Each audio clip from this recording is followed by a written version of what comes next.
Hey everybody, Tim here. Tim's Computer Repair. Once again, this computer got brought into my shop. Kind of half built, you know, I've been getting that a lot. I see that a lot and that's fine.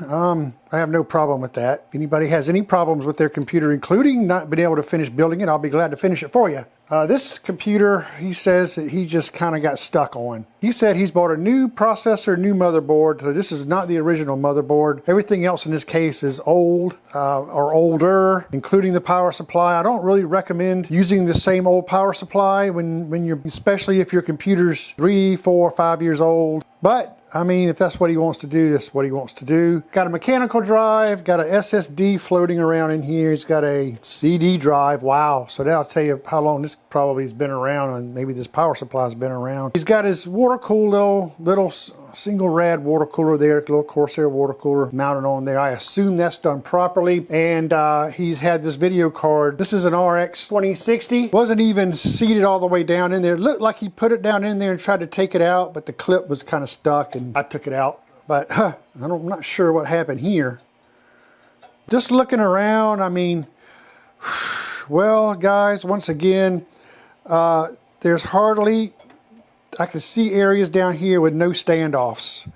I see one standoff here. I see none here. Look how that board's just loosely fit in there. There's not one here. There's no standoff here. There's one back here I see. That has a screw in it, so, and that's pretty tight, so I assume there's a standoff under there. There's a screw here. Let's try to get that screw out. Alright, we'll just get right down there. And it's a little tight, and I'm turning. Oh, that's wonderful. It's not coming out. It's turning but not coming out. So what that tells me is most likely the standoff below that is turning also, and most likely it's been stripped out. So going to have to remove this board and get these standoffs back up in here. I don't know if you could quite see this down here, but you can see that his CPU power there is not plugged in correctly at all. I'm not sure what would have happened if you would have tried to power this on like that. It is not connected properly at all. So I think what I'm going to start off by doing here is I'm going to remove this heat sink, this block here, pump, whatever. Unplug everything that he's got plugged in, which is hardly anything. And remove this board, and I think what I'm going to do is I'm going to go ahead and test. I'll probably inspect his processor too. I'm going to maybe test this board out of the case to confirm that it's all in good shape. All right, let's do that now. Kind of looking here, I can tell you this RAM's in the wrong slots, that's for sure. There's thermal paste on his RAM here. Alright, I've got this loose. Let's pull it up, see what we're looking at here. Well, actually, I think I gotta take it all the way off. Yeah. Okay. There we go. Let's see.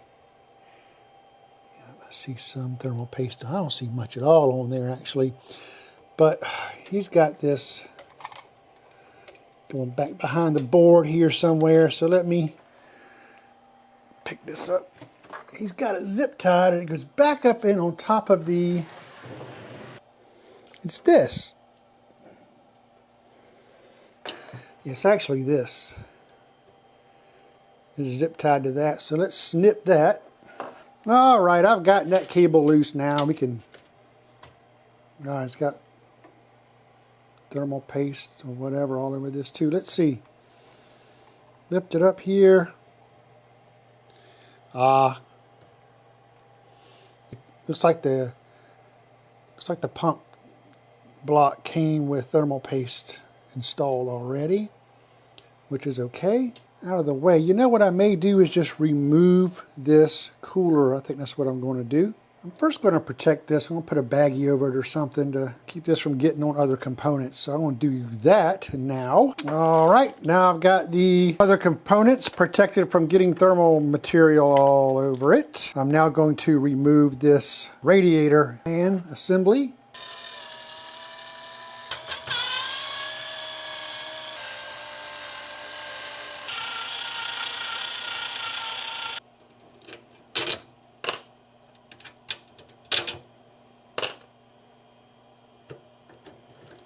Okay. All right, there is the radiator water cooler out. Here's the fan, which unfortunately he had facing the wrong direction. He has that blowing in the case that needs to be blowing out. So we'll fix that. He's got another, this is zip tied up here. I'm going to go ahead and snap that off too.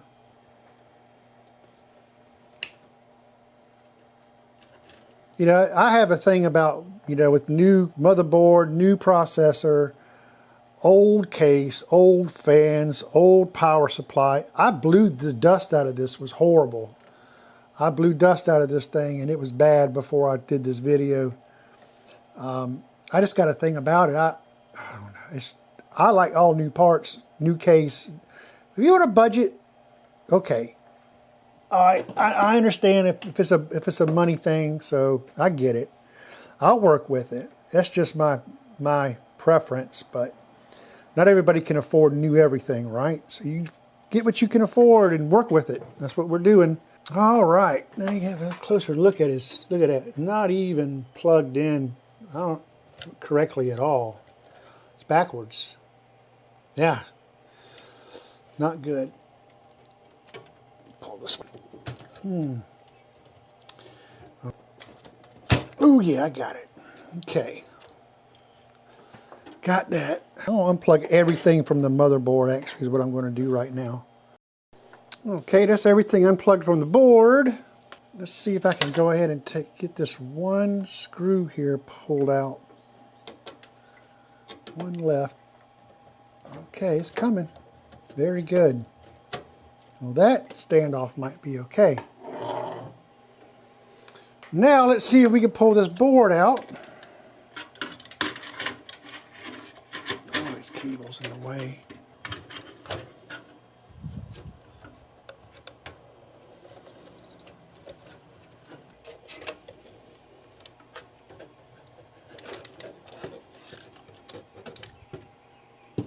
Okay, that's the board out.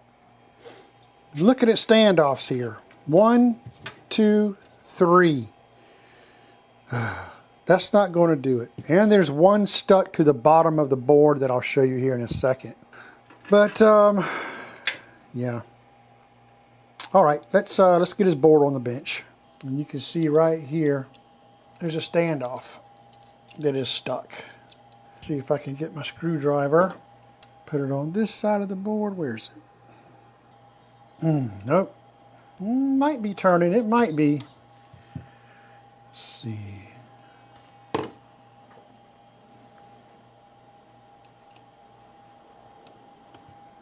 try it like this. See how much you crank this down. Oh, I think I just got it. Yep. I just got that, guys.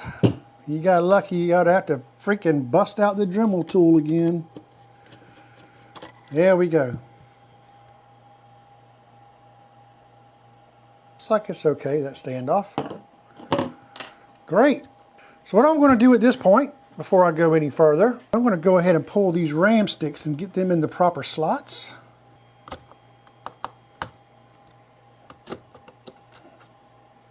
Looks like there's a fair bit of thermal paste all over that processor a little bit there, doesn't it? Thermal paste on the RAM. Lovely. Good old thermal paste. Okay, that's done. This is DDR4, of course. 16 gigs. It's got 32 gigs of RAM in here. Click, click. here and one here. That is the correct configuration for 2 sticks of RAM. Skip a slot, put a stick of RAM in, skip a slot, put a stick of RAM in. Those 2 slots normally are the normal configurations for 2 sticks of RAM. Yeah, they're labeled here. A2 and B2 are the ones that they're in. And they even have stars by them to show you that those are the primary ones that they recommend. And that is what is going on with that, because I want to know if these parts are good. I want to know if this processor is installed properly. It looks like it is. I want to know if his video card works. I'm going to put his video card. Look at this though. Interestingly enough, looks like something's been dripping on this. It definitely has some liquid I'm seeing here, man. I'm not liking that. Test power supply hooked up here. I'm going to put my heat sink on here too, the stock heat sink, okay? All right, got my bench power supply hooked up here. Got all my cables plugged in properly. Let's just see if we get a post here. It'd be nice. We're going to jumper this. First, I'll give her some power. We'll jumper this. All right. We've got to start up. We've got our lights going here. It means it's doing something. Got a green and we got a post. It sees all the RAM. This is a Ryzen 5 5600X, decent processor there. All right, we'll shut it down. Everything appears to be operational and okay. Now I can go through all the trouble of getting this thing into the case. Okay, now I have standoffs in all the proper locations. I realized before I took the motherboard out and the way those CPU connectors were here, if you recall, they were right, one of them was right butt up against this, and there was you wouldn't be able to get the second one in here. But this is a 240 millimeter fan. There is a place where you can mount a 120 millimeter fan here. These are old fans. I happen to have a 120 millimeter Noctua fan sitting around here. I'm going to mount that in place of that. And that should give me enough clearance to plug in properly the CPU plugs here for those headers. So let me get the motherboard in here and I'll get it fastened down to these properly to these standoffs. Remove this fan and we'll go from there. All right, we're a step further here. I now have the motherboard mounted and secured with the proper motherboard screws, with all the standoffs. This baby is tight in here now. It ain't budging nowhere. I know the fan doesn't match the case or what have you. It won't match the other fans. It does not matter because this case does not have a see-through side panel. So it's not going to matter. But you see what I mean now with the 120 millimeter fan. I now have enough room to plug in my cables here. With that 240 millimeter, it was blocking part of this. Be no way to get that in there. So I've removed his SSD because I think I'm going to, it was floating around in here, but I think I found a mounting spot for it right here. I'm going to do that. We're going to get these wire management done a little bit better, get his video card in there, and we'll have a look now. The guy is using his old operating system that's already installed on this SSD from his previous motherboard and processor. We all know what happens if you use the same install of Windows on new hardware like this. Your Windows is going to deactivate. You know, you also have drivers for the old motherboard and the old processor that's integrated into and installed on this installation of one of the old installation of Windows. So I told him that the best thing for him to do would be to reinstall his operating system on this. This is his C drive. This is his D drive that has his games and all installed on it. But he says he's going to handle that himself, which is just fine with me. I'm going to go ahead and start getting this kind of buttoned up. Let's get our cooler back on there and get these cables kind of sorted out a little bit better. Not a whole lot I can do with it really, but I'm going to try to do a little something. And let's just see how it turns out. All right, everyone, here's the best I can do with this. This case is definitely not designed for cable management, that's for sure.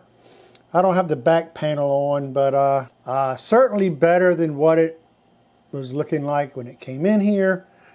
Wire management leaves a little bit to be desired with this particular case. Hey, look, I can only do so much with what I have, right? Everything's properly hooked up and all that. So all I'm going to do is get this to the BIOS so I can look at everything and the temps. I'm not even going to attempt, as long as I can see these two drives here, I'm not even going to attempt to boot to them. I'll let him do all that since he doesn't want me bothering with all that stuff. I did hear, and as I turn this case upside down and around, sounds like there's a screw that got dropped down into this power supply. I can't quite locate it. I've been moving it all around, tilting it up. I can shake it. It moves around in there. I hope that doesn't cause an issue with that power supply at some point, or even now. I never even tested the power supply until now. I'm going to go ahead and give it power. At least it didn't go boom, right? Anybody want to go ahead and hit the power button? And yep, we're powering up. Let's go to F1. It does see the DVD, it sees the SSD, and it sees that. Let's go to F1. 26C, 42C on the temperature of the CPU. That's pretty good because it was about 50C with the stock heatsink on there. So everyone, this pretty much wraps this one up. Get them like this fairly often. Just figured I'd take you along for the ride. I mean, it's what you do sometimes in this line of work. You get computers that are half built. Sometimes they try to save a little money and use, you know, their old case, their old drives, and their old power supply. Sometimes this is what you got to do if that's all your budget can afford. That's what I'm here for. That's what computer repair shops do. Sometimes you can't help what gets brought into your shop, but hey, it's working just fine. It's up to him to finish up the rest. Hey, if you enjoyed this video, why don't you head right down below here, hit that like button, subscribe to my channel. That would be really awesome. I have much more computer repair videos coming your way. There's also a bell you can click for to get notifications for my videos. I really appreciate everybody's support. And as usual, everyone, until next time, see you soon.